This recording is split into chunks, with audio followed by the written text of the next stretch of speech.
Well, first time I've seen him eat. No, I don't know if you can see that jug freaking teat or not. He's working on the hind quarter because that front one's just a wee bit big. You can see both of them right there. The other sides are bigger. That's one reason she's not one that should be kept around, but you know, she's always been one of Mom's favorites. We actually, last year before, we got rid of one of Mom's favorites. Because one kind of like this, that you had to milk her out for the first freaking week or better. And we weren't keeping up on it enough, that 2 or 3 times a day, and she got mastitis. And, you know, it happens. But anyway, I give myself a heart attack when I come in. Other end of the barn, where there's 4 of them in the one pen. I'm counting calves, and there's 2 cows laying there kind of shoulder to butt in a V pattern. And there's a calf between them. I don't see a head. I mean, granted, you know, they're not underneath the light. Actually, where they were, was shadowed a little bit. I swear to God, that calf was squished. I went in the gate. Those 2 cows jumped up because I spooked them. And that'd be the calf right there. He's pretty much just up and turned around from where he was. One reason we leave the lights on in the barn during calving season, it's not just for me to see what the hell they're doing. It's because many, many years ago, we would lose 2 or 3 calves a year. Cow would lay down on them, they didn't know they were there. You know, yeah, they can see better in the dark than we can, but that doesn't mean they can see in the dark. So, something to think about. You know, do they get the best sleep because the lights are on? Probably not, but I don't think they give a shit. They sleep during the day just as well. I got one I should try to figure out what's going on. I don't bring my flashlight with me in the mornings because usually nobody's out there. I just bring it with the night checks. Because, maybe she's just laying there. Maybe she's laying there with a calf. Touch warmer this morning. We didn't freeze, although kind of looks like there's a white tint out there, so I'm going to say it's frosted out there. But up here it's not, believe it or not. Well, there you go. There's your sunrise, sort of. What'd you do after you fed this morning? Oh, I stepped in a smeary spot of shit underneath the straw and tried to fall on my ass. Give you an idea how big your teats are. I got big hands. Dairyman's worst nightmare right here. Calf was working on that back one. Look, it's time for a shower. Good thing I'm on this side of the leg. Anyway, number 1's on the other side. Yeah, there's your fingers. Yeah, she got started on that side, and I came in, figured I'd get this side. Good mama. We'll just milk these 3 down.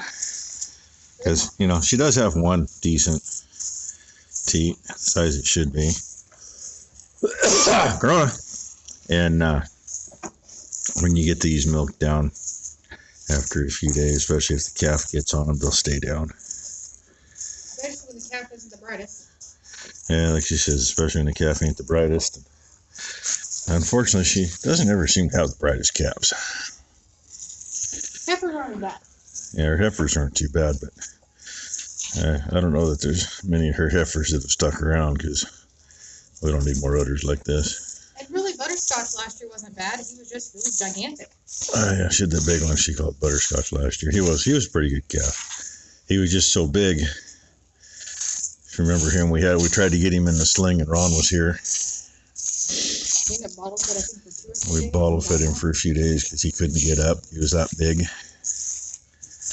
So I'm getting to where there's almost nothing here now. My hand's getting tired. So My hands are getting tired. it ain't nothing like There, look at that. A little smaller. Nothing like when I'd get stuck down at the neighbor's hand milking when the power was out. Dairy cows are a lot easier. I could strip 4 teats with 2 hands at the same time. But there, that's a little more of our morning. And no new babies yet. There's 3 of them laying in here now, I guess. There was just 1, then there was 2.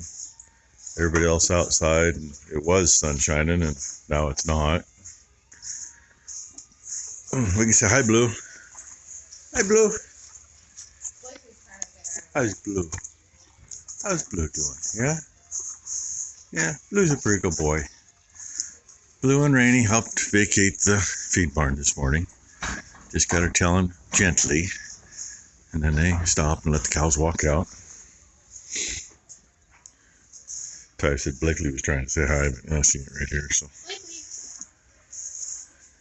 Hi, pretty girl. I don't even know which way she's looking to know which one it is. Yeah, she's looking at that one, I think. And the dirty job. That's one of the last 2 calves. She thought she was clean and good. She had about a mile hanging out, but it was still hanging there this morning, and she got a hold of it. It didn't pull out, it broke off. So now you go in search of, and yes, that looks like some nice stuff coming out.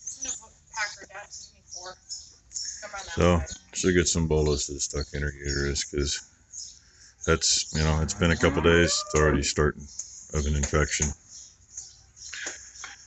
Only good thing is it's encased in the uterus, so generally isn't too big of a health concern directly to her.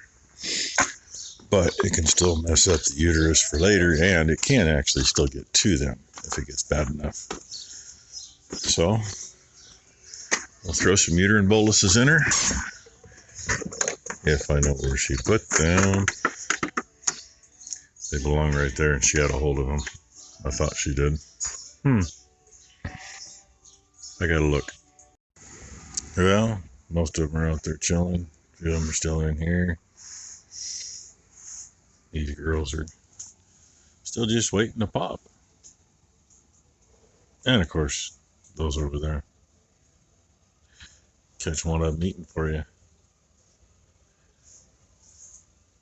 Putting a 100-gallon trough just outside there for them. It's still 2 separate pens. All we gotta do is swing a gate, and we got 2 pens, but they gotta go around right there and around next to that tarp, and then they're in the other half. So makes it a little easier. They have more room for that many in there. I mean, there's 6 in there, and that's less than half of the space.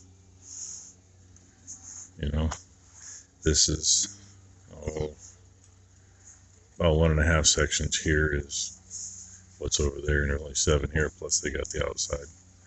And they got the outside at the moment too, but we'll probably shut that gate tonight, keep them in, just because we got a weird one. One of those 2, the last 2 that we pulled, one of them's got some water blisters on its nose, like a little sunburn on its nose, and was not a temp, and that's something I've never come across before. Tried looking that up on the old interweb, and really didn't come up with anything.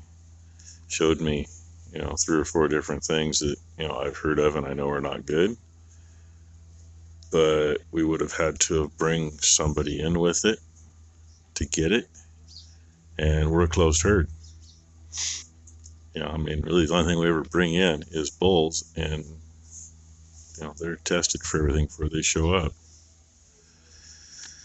So I'm assuming it's something else. All I can think of is maybe they're just fever blisters. Got an infection going, whether it's, could be pneumonia. I didn't listen to the lungs, but we didn't notice anything obvious. Or, could be naval infection hitting already. They can hit anywhere from a day or 2 after calving to a month after, or even longer, really. We've had them longer than that. It'll just kind of sit there, and then all of a sudden, you got a calf that's lame. Well, why are they lame? The joint's all swelled up and they got a fever. Yeah, it's because they had a navel infection. Believe it or not, that's how that works. It doesn't always stay at the navel. When it does stay at the navel, sometimes you got to cut them out, which we've done a lot of that before too, but we've had really good luck catching them early. And you know, whether you cut them open or you don't, you still got to give them the antibiotics, and if the antibiotics will do it, you're done. Anyway, I thought I'd share that little tidbit. And no, we went for years without any navel infections. You know, just all of a sudden one day here's one with a navel bigger than my fist. It's like, what the heck? And you know, 103, 104 degree temp, and looked like shit. Called the vet. Vet come out and says, "Oh yeah, you get about 2 cups worth of pus out of it." Yeah, it just gets nasty. So we try to make sure that the cords dry up quick. Because the faster they dry up, the less chance there is. I mean, it doesn't mean it didn't get something in it before we got them dipped in iodine. And we use a 7%, by the way. We've used a couple other products, but you know, it still comes back to the old 7% does a better job. And if we have any that have, sometimes you get something in the cord. If it's not all the way up to the belly yet, we'll cut the cord off above it and then spray it with 10%. And we've had good luck with that too. But anyway, somewhere along the line, we got some little bug. And that's why I hate the warm and the damp. I'd rather calve. I mean, even if, you know, if you're 50 degrees today, which incidentally it is, and they're talking like 70 degrees in a couple of days. But if it's 20 degrees and they're calving, that bug's not active, you got a better chance, especially if it isn't foggy and, you know, holding the dampness. But anyway, that's kind of it. You know, threw a little more straw over there for them. I'm dragging my feet on the big bunch because, you know, we really don't have a lot of straw and we got a long ways to go before we're on pasture. And they're not as bad. This little pen right here is wet. Next section over is wet because it's, you know, was all part of this one. So got to keep something on it. And put the newer spreaders away. The one spreader still has a wood floor in it, so I got some used motor oil smeared over it. So anyway, maybe find you something else a little later. I don't know. We'll see. I got a couple things out of the yard anyway. I'd like to get the disc hooked up on the 3394, but I don't know if it's going to happen today. Told you I might bring you back for something. He's been laying around all day. I mean, he's not droopy or anything, but he's not full. God knows she's got plenty of milk. She's always a pain in the ass when you got her in here trying to do this, but at least she's not dancing a jig and running around. She's just knocking her head around. She's trying to get him on that right front that I was milking out earlier. He's got a red nose too. And so does mine. Seems we got 3 of them all born the same day with red noses. Interesting. You're hungry. I got it. Very interesting. But Flex is the only one that has. And she says, oh, that one's the only one with the blisters on its nose. I mean, if they were out on pasture, we'd say there was some groundsel involved or something, because that's a sign of it. But and I haven't anything back from the vet yet. I told him what we had. Left him a message. Hopefully I'll hear back from him. But they have a hard time getting all their phone messages.